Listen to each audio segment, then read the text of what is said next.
अस्सलामुअलैकुम my brothers and sisters, hope आप लोग सब खैरियत से होंगे। और आज हम लोग पढ़ेंगे सी प्रोग्रामिंग लैंग्वेज में डिबगिंग और नल से रिलेटेड। अगर प्रीवियस वीडियोस आपने नहीं देखा है तो इस वीडियो के डिस्क्रिप्शन में आप जाएंगे, आपको प्लेलिस्ट का लिंक मिलेगा। सी एब्सोल्यूट बिगिनर से उसमें आप जाएंगे, प्रीवियस तमाम वीडियोस को देख के आएंगे। और मैं ये मान के भी चल रहा हूँ कि आपने प्रीवियस वीडियोस को देखा हुआ, ताकि ये वीडियो और आगे आने वाला वीडियो आपको प्रॉपर तरीके से समझ में आ जाए। इसी वीडियो के डिस्क्रिप्शन में आपको एक और प्लेलिस्ट का लिंक मिलेगा, सी अल्टीमेट सीरीज। उसमें अगर आप जाएंगे तो सी का जितना भी थियोरेटिकल एस्पेक्ट होता है सी में, जो कि इंटरव्यू के लिए इंपॉर्टेंट होता है और एग्जाम प्रिपरेशन के लिए इंपॉर्टेंट होता है, वो हमने वहाँ पर कवर किया। वहाँ पर कोई प्रैक्टिकल नहीं, पूरा का पूरा थ्योरी कवर किया एंड टू एंड, जिसका वन शॉट भी आपको उसी चैनल में मिल जाएगा। तो अगर अब तक आपने इस चैनल को सब्सक्राइब नहीं किया तो सब्सक्राइब कर लीजिए, वीडियो को लाइक नहीं किया तो लाइक कर लीजिए और इस वीडियो को शेयर भी कर देना। ताकि शुरू करते हैं before wasting any time. C debugging and null क्या होता है। डिबगिंग हम लोग एरर से रिलेटेड बात कर चुके हैं प्रीवियस वीडियोस में। आज एरर को फिक्स करने का तरीका यानी डिबगिंग, उसको देखेंगे।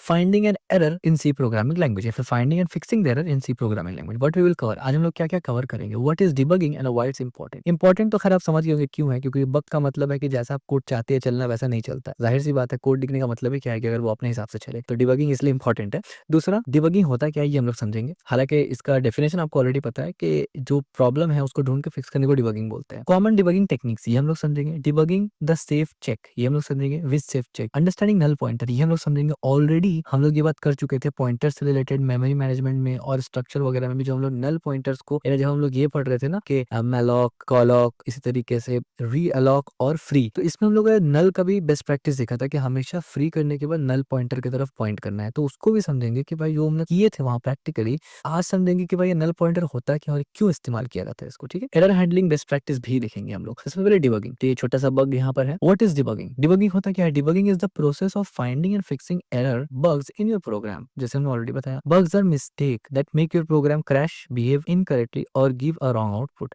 यानी बग हर वो चीज है जो कि आपके प्रोग्राम में कोई प्रॉब्लम क्रिएट करे। आपने प्रोग्राम बनाया, आपने कुछ भी, प्रोग्राम कुछ भी हो सकता है, आपने उसको जिस कारण से बनाया, जिस रीजन और जिस पर्पज से बनाया, उसका आउटपुट वैसा नहीं आ रहा, तो ये बग होगा। चाहे वो बग में एरर दिखे, चाहे वो बग में एरर ना दिखे, चाहे वो बग में आउटपुट कुछ और दिखे, अनटिल अनलेस प्रोग्राम सही तभी माना जाएगा कि आपने जिस काम के लिए उसको लिखा है वो काम वो प्रॉपर तरीके से करे हर सिनेरियो में। याद रखिए, हर सिनेरियो में, तब जाके उसको परफेक्ट प्रोग्राम माना जाएगा। बिफोर यू स्टार्ट डिबगिंग, इससे पहले कि आप डिबगिंग स्टार्ट करें, आपको 3 पॉइंट जानना जरूरी है। Use proper indentation to keep your structure clean, यानी एक लाइन में सब मत घुसेड़ देना, या ऐसा भी नहीं है कि एक लाइन नंबर 1 में आप फंक्शन का ये डेफिनेशन लिख रहे हैं और लाइन नंबर 7 में आके अंदर में उसमें वेरिएबल डिक्लेयर कर रहे हैं। ऐसा भी नहीं करना, प्रॉपर करना है जिससे कि आपको समझ में आए, पढ़ना रीडेबिलिटी आसान हो जाए। Give your variable clear meaningful name that describe over the store. Variable क्या होता है, स्टोरेज होता है एक तरफ से ना, कि उसमें आप वैल्यू स्टोर करते हैं, तो जो वैल्यू वो स्टोर कर रहा है उसको डिस्क्रिप्टिव नेम देना जरूरी है, ना बहुत लंबा ना बहुत छोटा। Clean code is easier to read and easier to debug. अगर आप ये दोनों चीज फॉलो करेंगे तो ये क्लीन कोड माना जाएगा और इससे आपका डिबगिंग प्रोसेस इजी हो जाएगा। Key insights, the time you spend clean writing clean organize code will save your hours of debugging later. बहुत से लोग लेजीनेस की वजह से भी इतना नहीं करते कि सी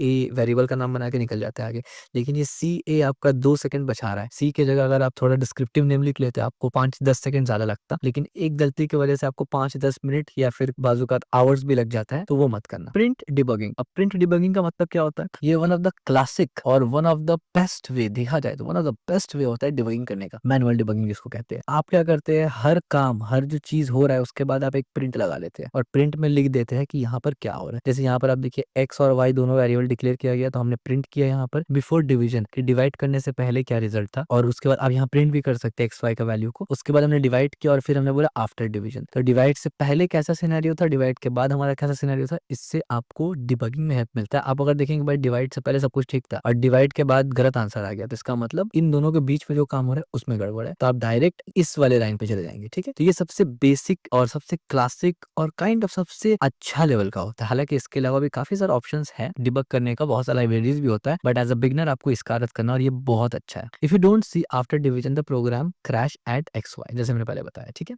प्रिंट बिफोर और ये इंटर और ये हमने ऑलरेडी डिस्कस कर लिया। चेक वेरिएबल वैल्यूज, वेरिएबल का वैल्यू चेक करना जरूरी है। यहाँ पर जैसे आप डिबग कर रहे हैं ना, तो यहाँ पर हर बार वेरिएबल का वैल्यू चेक करेंगे ताकि आपको पता चलता रहे कि अभी एक्स का वैल्यू क्या था, नेक्स्ट लाइन पे एक्स का वैल्यू क्या था। जैसे कि यहाँ पर print value to see if they are what you expect. प्रिंट करने से क्या होगा, आपको मालूम चलेगा कि जो वेरिएबल में वैल्यू है क्या वो वही होना चाहिए जो आप एक्सपेक्ट कर रहे हैं या कुछ और। जैसे कि यहाँ पर एक्सपेक्टेड 15 था, that mean the logic is wrong, try using x plus Y. यानी 10 और 5 दो वेरिएबल दिया गया और आपको बोला गया भाई इसका रिजल्ट 15 आना चाहिए, लेकिन यहाँ पर आपने माइनस दिया, इस वजह से माइनस हो जा रहा है। ठीक है, तो यहाँ पर प्लस करना पड़ेगा आपको, एकदम सिंपल सी बात है। डिबगिंग टिप, आपको ये लग रहा होगा कि यार ये इतना सिंपल सिंपल तो मतलब हम लोगों को ये पता है, तो एक्चुअली में यहाँ पर चेक वेरिएबल और ये जो प्रिंट लगा रहा है ना, ये एग्जाम्पल हमने आसान दिया है, लेकिन ये चीज आपको करना है, यानी ये मेथडोलॉजी आपको इस्तेमाल करना है कि जो जो मेजर वेरिएबल्स है उसको प्रिंट करवा के देखना होता है कि मान लीजिए एक प्रोग्राम यानी एक टास्क दूसरे टास्क के अंदर जा रहा है, यानी मर्ज हो रहा है, तो वो जो मर्जिंग का फेज है ना, वहां पर आप पहले और बाद में प्रिंट्स लगाते हैं ताकि आपको समझ में आए क्या चल रहा है। ठीक है, printing variable at a key point helps you identify where your program behaves diverges from your expectation. Use debugger tool, ये सेकंड ऑप्शन होता है, यूज डिबगर टूल, यानी आईडीज वगैरह में डिबगिंग टूल भी मिलता है जो कि आपका प्रोसेस को ईजी करता है फर्दर।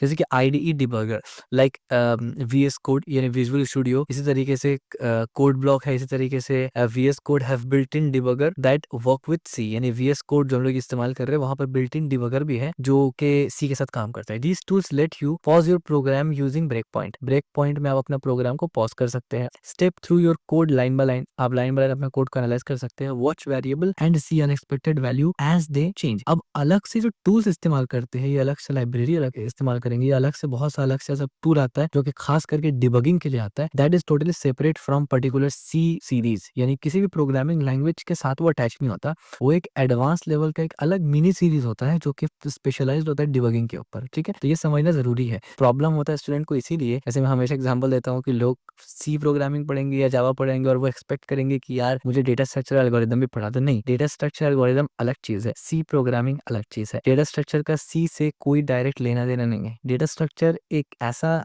टूल है या एक ऐसा आप बोल सकते हैं कि कॉन्सेप्ट है जो दुनिया का हर प्रोग्रामिंग लैंग्वेज में अप्लाई हो जाएगा, और सेम एज एल्गोरिदम किसी भी डेटा स्ट्रक्चर पे अप्लाई हो जाएगा। यानी इवन डेटा स्ट्रक्चर और एल्गोरिदम भी साथ में पढ़ने का कोई जरूरी नहीं होता, पढ़ लेते हैं लोग ठीक है, लेकिन ऐसा नहीं है कि साथ में पढ़ना पड़ेगा। एल्गोरिदम दुनिया के कोई भी डेटा स्ट्रक्चर में अप्लाई हो जाता है और एल्गोरिदम दुनिया के कोई भी प्रोग्रामिंग लैंग्वेज में अप्लाई हो जाता है। डेटा स्ट्रक्चर दुनिया के कोई प्रोग्रामिंग लैंग्वेज में अप्लाई हो जाता है। तो ये तीन अलग अलग चीजें हैं, तो आपको ये जहन में रखना जरूरी है। आप एक साथ पढ़िए, गलत नहीं है। कोई बंदा सी में ही डेटा स्ट्रक्चर एल्गोरिदम पढ़ रहा है या जावा में, गलत नहीं है, इट्स ओके। लेकिन आप ये समझना शुरू कर दे कि जावा का ये पार्ट है। अगर कोई जावा पढ़ा और उसने डेटा स्ट्रक्चर एल्गोरिदम नहीं किया और वो अलग से बाद में करेगा, तो आप उसको ये कैसे कह सकते हैं कि यार तुमने जावा पढ़ा, सी नहीं, डेटा स्ट्रक्चर नहीं पढ़ा। भाई डेटा स्ट्रक्चर अलग चीज है, जावा अलग चीज है। ये कहना ये बिल्कुल ऐसे ही है कि एक बंदा सी प्रोग्रामिंग लैंग्वेज पढ़ रहा है अपने सेमेस्टर में और आप उसको बोलेंगे अरे ऑपरेटिंग सिस्टम नहीं बनाया तुमने, अरे तुमने ड्राइवर नहीं बनाया, अरे रिमोट कंट्रोल एरोप्लेन नहीं बनाया तुमने। भाई रिमोट कंट्रोल एरोप्लेन और ड्राइवर और ऑपरेटिंग सिस्टम बनाने की अलग चीज है। सिर्फ सी सीख के आप नहीं बना सकते, बहुत कुछ एडिशनल चीजें उसके लिए आपको जानना जरूरी है,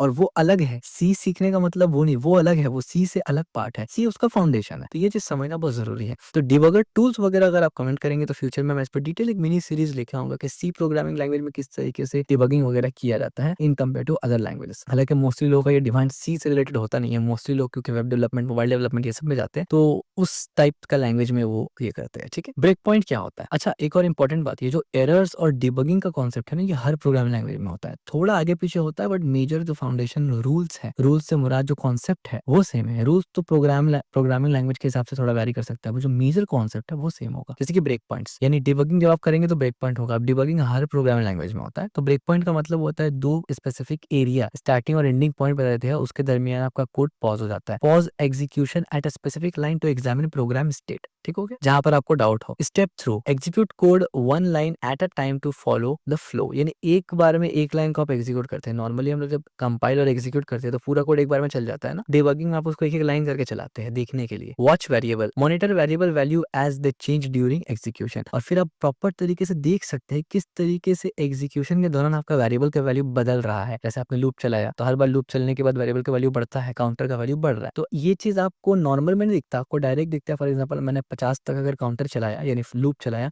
तो एग्जीक्यूट होगा आपको डायरेक्ट 50 दिख जाएगा, लेकिन वो कैसे करके हर बार स्टेप में 50 हुआ ये डिबग करके आप देख सकते हैं। ठीक है, और इसीलिए डिबगिंग एक अलग छोटा सीरीज बन जाता है, एक टॉपिक बन जाता है, क्योंकि इवन डिबगिंग के लिए अलग से बहुत सारा चीज आपको समझना पड़ता है अगर आप अच्छे लेवल पे डिबगिंग करना चाहते हैं तो। टिप्स, स्टार्ट विद प्रिंटफ, सबसे बेस्ट डिबगिंग जब सी प्रोग्रामिंग लैंग्वेज आप सीख रहे हैं तो यही है।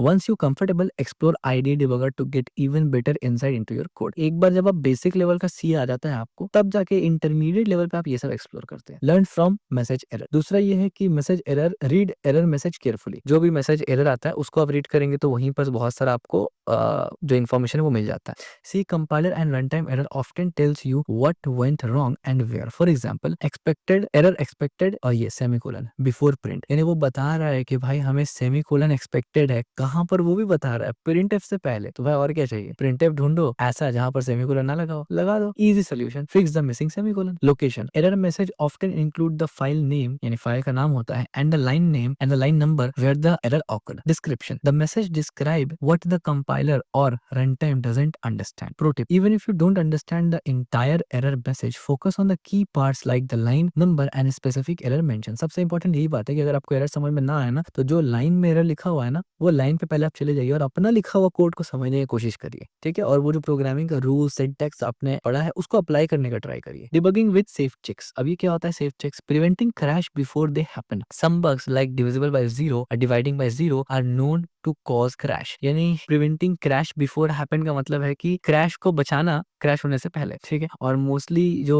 मतलब क्रैश का सिनेरियो देखा जाता है वो डिवाइडिंग बाय जीरो या डिविजिबल बाय जीरो एरर में देखा जाता है सी प्रोग्रामिंग लैंग्वेज में। If you know an operation could fail you can check for its advance and avoid crash. यानी अगर आपको पता है कि कुछ ऑपरेशन फेल हो सकता है, इट इज पॉसिबल कि फेल हो जाए, तो आप उसको चेक लगा सकते हैं। इसका सिंपल सा एग्जांपल आपको पता है कि जब हम लोग मैथमेटिक्स पढ़ते थे बचपन में, यानी बचपन से हमारा स्कूल्स में, हायर स्कूल में, एलिमेंट्री स्कूल में जब लोग पढ़ते थे तो एसोसिएटिव प्रॉपर्टी हम लोग पढ़ते थे और ये बहुत सारा प्रॉपर्टी पढ़ते थे ना, जिसमें आपको पता है कि मल्टीप्लिकेशन और प्लस के केस में आप कोई भी नंबर को कहीं से भी उठा के प्लस कर सकते हैं। यानी कोई भी नंबर से मुराद है कि 4 नंबर आपको प्लस करने का दिया हुआ है, ऑर्डर बदल सकते हैं आप चारों में, यानी पहले को तीसरा से, तीसरा को दूसरे से, जो मर्जी ऑर्डर इस्तेमाल कर लीजिए, लेकिन वो प्लस और मल्टीप्लाई में काम में आता है। डिवाइड और सब्ट्रैक्ट में नहीं कर सकते। क्यों? क्योंकि सब्ट्रैक्ट में अगर बड़ा नंबर आगे पीछे हो जाता है तो रिजल्ट माइनस में आ सकता है आपका, ठीक है। तो यहाँ पर एक्सेप्शन आ गया। तो कोड में भी ऐसा होता है कि अगर आपको पता है कि हाँ इस सिनेरियो में प्रॉब्लम हो सकता है, तो आप चेक लगा देते हैं कि अगर प्रॉब्लम हो तो भाई ये कर दो। तो जैसे कि डिविजिबल बाय जीरो का प्रॉब्लम हो सकता है तो आपको चेक लगाना है। तो यहाँ पर वही चीज बताया हुआ है, आप देखिए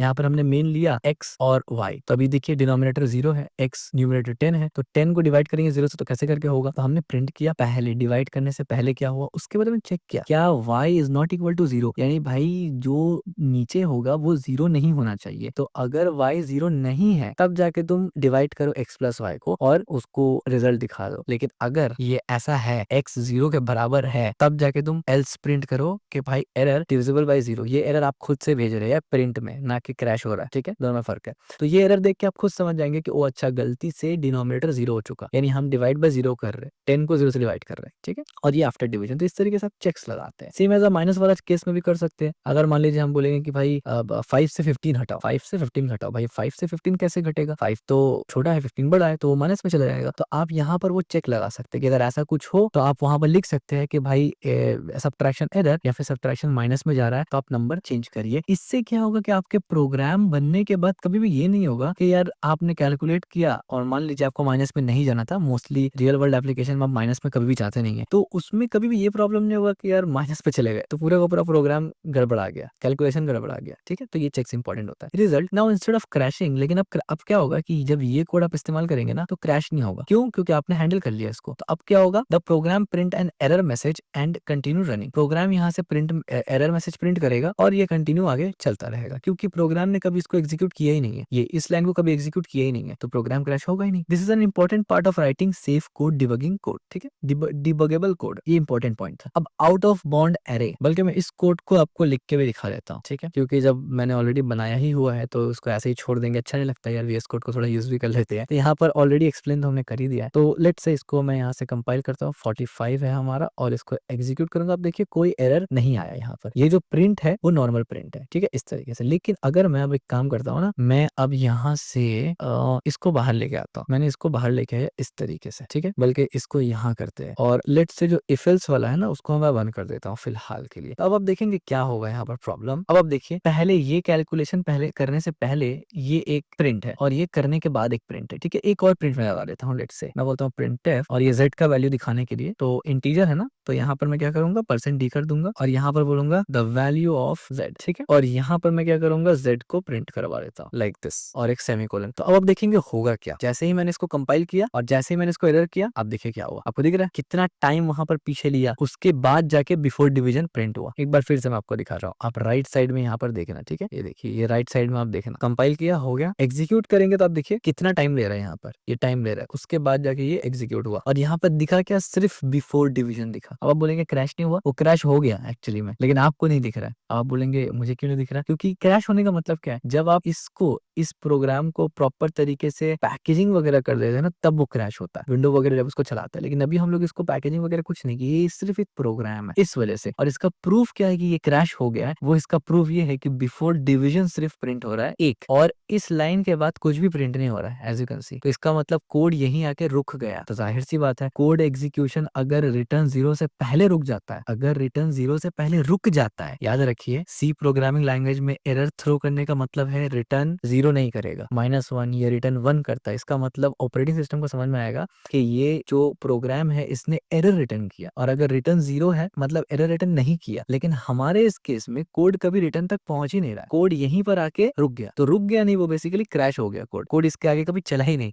तो एरर आने का मतलब ये नहीं होता क्रैश हो जाना, एरर आने का मतलब होता है कोड पूरा चला है, उसके बाद एरर आया है। लेकिन हमारे केस में क्रैश हो गया, इसीलिए आप देखिए ये वाला वैल्यू दिख ही नहीं रहा है, ठीक है। लेकिन अगर मैं ये इसको ऊपर लेके चले जाऊँ ना, इस लाइन के ऊपर, तो आप देखिए अभी ये भी प्रिंट होगा, इस लाइन के ऊपर जो भी है वो प्रिंट होगा, क्योंकि क्रैश इस लाइन नंबर 9 में हो रहा है, ठीक है। एक बार मैं आपको यहाँ से दिखा देता हूँ कंपाइल और एग्जीक्यूट करके, आप देखिए बिफोर आफ्टर दोनों हो गया, ठीक है। और फिर थोड़ी देर के बाद, तो ये चीज आपको समझना बहुत ज्यादा जरूरी है, क्रैशिंग और एरर में क्या होता है। क्रैश का मतलब होता है कोड वहीं से खत्म, पूरा उड़ गया, मतलब कोड एग्जीक्यूशन रुक गया वहीं पर। जबकि एरर का मतलब होता है कि कोड एग्जीक्यूशन हुआ, लेकिन एक पॉइंट पे एरर आया तो उसने रिटर्न किया -1 या 1, जिससे ऑपरेटिंग सिस्टम को समझ में आया कि ये प्रोग्राम एरर थ्रो कर रहा है, ठीक है। थोड़ा फर्क है क्रैश और एरर में। आउट ऑफ बाउंड एरे का यहाँ पर एग्जांपल देखिए, अनदर कॉमन मिस्टेक है accessing element outside the array is an another common mistake. In this example below we use printf to check the index before using it. अब यहाँ पर देखिए, इसको भी मैं एक्सप्लेन करता हूँ कोड में अपना ले जाके VS कोड में। तो इसको मैं यहाँ से लेके आता हूँ और यहाँ हम लोग इसको रखते हैं और इसको यहाँ से कमेंट आउट कर देते हैं, ठीक है। थोड़ा सा मैं छोटा कर देता हूँ ताकि एक व्यू में आपको दिख जाए, ठीक है। अब देखिए यहाँ पर ये एक मेन फंक्शन है, नंबर एक हमारा वेरिएबल का नाम है, एक एरे है हमारा जिसका साइज हमने बता दिया 3 होगा, और ये इंटीजर है। और यहाँ पर हमने वेरिएबल को इनिशियलाइज, यानी एरे को इनिशियलाइज भी कर दिया 10, 20, 37। उसके बाद हमने एक और वेरिएबल बनाया जिसका नाम हमने रखा इंडेक्स, एक और वेरिएबल बनाया जिसका नाम हमने रखा इंडेक्स, और उसको हमने 5 पे सेट कर दिया। यानी ये इंडेक्स बेसिकली हम लोग एक्सेस करने वाले हैं, ये पूरा का पूरा एरे। आपको पता है एरे का इंडेक्स 0, 1, 2 इस तरीके से एक्सेस होता है। इंडेक्स को हमने 5 कर दिया, यानी मान के चलिए इंडेक्स को 5 कर दिया, तो इसका क्या मतलब है कि एरे में तो 5वां इंडेक्स है ही नहीं, और इंडेक्स हम लोग 5 से एक्सेस करना चाहते हैं, तो ये तो एरर आ जाएगा। तो ऐसे सिनेरियो में हम लोग इंडेक्स को भी चेक करते हैं कि भाई इंडेक्स अगर ऐसा है जो साइज ऑफ एरे से ही ज्यादा है तो मत एक्सेस करने दो। तो वो कैसे करते हैं वो देखिए यहाँ पर। सबसे पहले हमने प्रिंट लगाया इंडेक्स का वैल्यू, जैसे आप, ये तो सिंपल सा चीज आपको इतना पता है, इंडेक्स 5 है तो 5 कर दिया यहाँ पर। ये हम लोग मान के चल रहे हैं कि एक्सेस करने की कोशिश किया जा रहा है जब एरे का साइज से बड़ा हो। अगर हम इसको 2 कर देंगे तो कोई एरर आएगा ही नहीं, वो भी करके दिखाऊंगा मैं, ठीक है। तो यहाँ सबसे पहले हमें इंडेक्स का वैल्यू मिलेगा ऑपरेशन से पहले, फिर हम लोग सेकंड में चेक करेंगे कि क्या इंडेक्स 0 से बड़ा है या 0 के बराबर है। अगर इंडेक्स 0 के बराबर हो तो भी ये इफ चलेगा, और क्या होगा हम बताते हैं। तो यहाँ पर 2 कंडीशन चेक हो रहा है कि 0 के बराबर हो इंडेक्स या 0 से बड़ा हो, और साथ ही साथ इंडेक्स 3 से छोटा हो, यानी इंडेक्स 0 होगा तो भी चलेगा, 0 से बड़ा होगा तो भी चलेगा, और साथ ही साथ 3 से छोटा भी होना चाहिए, तब जाके ये इफ ब्लॉक चलेगा। और अगर ऐसा है तो क्या होगा, मेक श्योर कि index with in the range, तब जाके हम क्या करेंगे, वैल्यू में नंबर के अंदर इंडेक्स को डालेंगे, तब जाके, यानी तब जाके हम चेक करेंगे कि भाई ये जो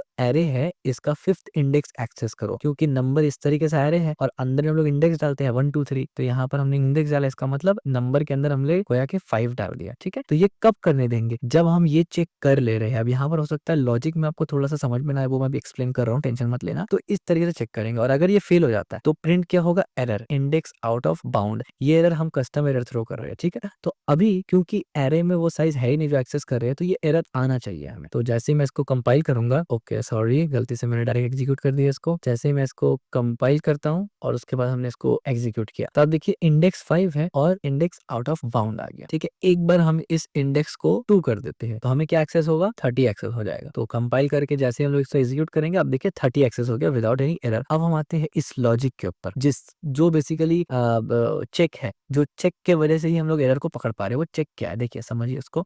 हम लोग ये बोलना चाह रहे हैं कि इंडेक्स, यहाँ पर टोटल इंडेक्स कितना है, 3 इंडेक्स है, यानी 3 इंडेक्स से मतलब इंडेक्स 0 है, इंडेक्स 1 है, इंडेक्स 2 है। इंडेक्स 2 से ऊपर हमारे पास एरे में कुछ है ही नहीं। ठीक है, तो इंडेक्स वैलिड तभी होगा जब वो 0, 1 या 2 हो। इन तीनों के अंदर अगर कोई इंडेक्स है तो वैलिड है, अदरवाइज आउट ऑफ बाउंड का एरर आ जाएगा। तो मुझे ये चेक करना है कि एरे में 0, 1 और 2 इंडेक्स अगर एक्सेस करना चाह रहा है तो ही एक्सेस करने दो। अगर 0, 1, 2 के अलावा कोई इंडेक्स एक्सेस करना चाह रहा है तो मत करने दो। तो उसके लिए हमने ये लॉजिक लगाया। हमने कहा कि इंडेक्स अगर 0 के बराबर है तो चेक तो पास हो गया कि हाँ, क्योंकि इंडेक्स 0, 1, 2 होने से हमको एक्सेस देना है, तो इंडेक्स 0 के बराबर है तो हाँ मुझे एक्सेस देना है। सेम एज अगर 0 के बराबर नहीं है, 0 से बड़ा है, तो भी हमें एक्सेस देना है, क्योंकि हमारे पास 0, 1, 2 इतना तक एक्सेस देने का ऑप्शन है। तो हमने पहला चेक क्या लगाया कि भाई जो नंबर है वो कम से कम 0 होना चाहिए या 0 से बड़ा होना चाहिए। ये पहला चेक लगा। दूसरा चेक हमने लगाया कि लेकिन 3 से छोटा होना चाहिए भैया, यानी 0 हो कम से कम और उससे बड़ा हो, दोनों में से कोई एक चीज हो, और साथ साथ 3 से छोटा भी हो। ये दोनों कंडीशन एक साथ अप्लाई होना चाहिए कि एक कंडीशन तो ये हो गया कि मिनिमम 0 हो या उससे बड़ा हो, एक कंडीशन, दूसरा condition at the same time 3 से भी छोटा होना चाहिए। अगर ये दोनों चीज ट्रू होगा तो जाहिर सी बात है आप इंडेक्स के अंदर रहेंगे, यानी इंडेक्स 2 यानी 0 से लेकर 2 के अंदर रहेंगे आप, तब जाके आउट ऑफ बाउंड नहीं आएगा, यानी एरे का साइज से आप ज्यादा नहीं जाएंगे,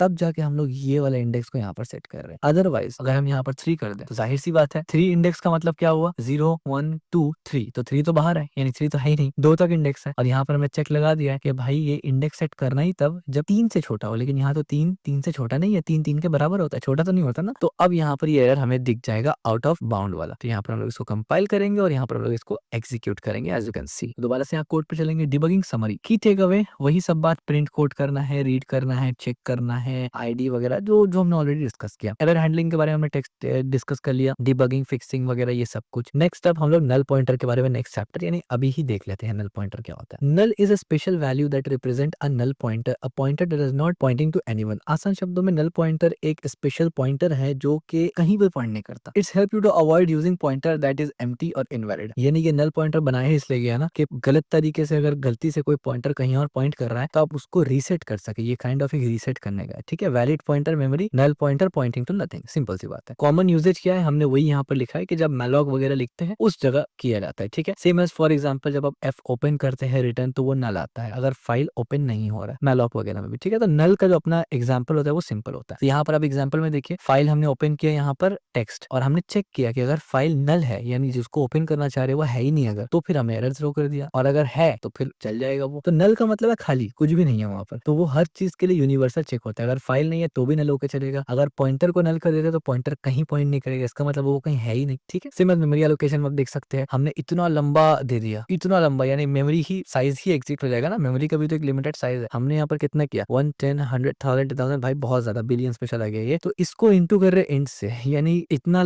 मेमोरी में साइज नहीं है हमारे पास। तो जाहिर सी बात है हम लोग चेक करेंगे number is equal to null. अगर नंबर नल है, जो कि बिल्कुल होगा क्योंकि हमारे पास इतना है ही नहीं, तो ये एरर आ जाएगा, अदरवाइज ये चल जाएगा। नल समरी, तो नल सिर्फ इतना ही सिंपल सा था कि टेक अवे में नल का कॉन्सेप्ट बहुत आसान है लेकिन इस्तेमाल करना डिफिकल्ट था। कॉन्सेप्ट में क्या ही था, बस वो खाली है, लेकिन इस्तेमाल जो नल का है वो दो मेजर इस्तेमाल है, दोनों ही हमने प्रीवियस वीडियोस में किया हुआ है, एक फाइल के साथ और एक पॉइंटर्स के साथ, खास करके डायनामिक मेमोरी एलोकेशंस में। की टेक अवे आप समझ लीजिए, नल रिप्रेजेंट नल एम्प्टी पॉइंटर। ठीक है, it's a signal that pointer is not Poynting anywhere. याद रखिए नल एक पॉइंटर है, दैट्स द रीजंस व्हाई जब मेमोरी एलोकेशन इस्तेमाल करते हैं तब नल का इस्तेमाल करते हैं, क्योंकि मेमोरी एलोकेशन करने के लिए पॉइंटर की जरूरत पड़ता है। सेम एज फाइल एक्सेस करने के लिए भी पॉइंटर की जरूरत पड़ता है, इसलिए नल पॉइंटर का इस्तेमाल करते हैं। ठीक है, ऐसा नहीं कि नॉर्मल डेटा टाइप है ये कोई। It's a signal to that pointer is not anywhere. You can compare a pointer to null to check if safe to use. और नल पॉइंटर मोस्टली चेक के लिए भी इस्तेमाल किया जाता है, देखने के लिए कि क्या नल है कि नहीं है काम करने से पहले। एग्जाम्पल के तौर पर ये फंक्शंस में जैसे हमने ऑलरेडी देखा हुआ है। Important tip, always check if the pointer is null before using it, यानी ये हमने ऑलरेडी देखा हुआ है कि नल पॉइंटर को चेक करना जरूरी है। डूज एंड डोंट्स हमने ऑलरेडी नल के टॉपिक में, यानी नल से मुराद है कि जो मेमोरी डायनेमिक मेमोरी एलोकेशन वाले टॉपिक में डिटेल से दिखा हुआ है कि नल पॉइंटर को चेक करके एलोकेट करना है, यानी चेक करके नहीं, चेक करके एलोकेट करना अलग चीज है, एलोकेट करने के बाद चेक करना अलग चीज है। यानी आपको एलोकेट कर दिया, इनिशियलाइज करने से पहले चेक करना आपको। ठीक है, इस तरीके से सेट पॉइंटर आफ्टर फ्री, यानी जब आपका काम हो जाता है तो उसको नल पॉइंटर में दोबारा सेट करना करना जरूरी है, कंपेयर पॉइंटर भी कर सकते हैं आप, और काम करना क्या नहीं है, तो भाई ये सब काम नहीं करना जो आपको ऑलरेडी मालूम है। So that's it for today's video. आपको डिटेल में ये समझ में आ गया कि डिबगिंग क्या होता है और डिबगिंग प्रोसेस क्या होता है। ऑफ कोर्स हम लोग बेसिक लेवल पे डिबगिंग वगैरह देख रहे हैं, क्योंकि कोड भी अब तक हम लोग बेसिक लेवल का लिखे हैं। जब एडवांस लेवल का कोड लिखेंगे तो एडवांस लेवल का डिबगिंग भी करेंगे, और आगे आने वाले टाइम पे प्रोजेक्ट्स वगैरह भी आने वाला है बहुत ही अच्छा अच्छा। उसी के लिए समझ लीजिए आपका प्रिपरेशन हो रहा है यहाँ पर, ताकि जब कोड वहाँ पर मैं लिख के आपको बताऊंगा तो आपको समझ में आना चाहिए, और आई होप आपको नल भी समझ में आ गया होगा। So that's it for today's video. अगर आपको वीडियो पसंद आया तो वीडियो को लाइक जरूर करना, चैनल को सब्सक्राइब जरूर करना, और इस वीडियो को शेयर जरूर करना।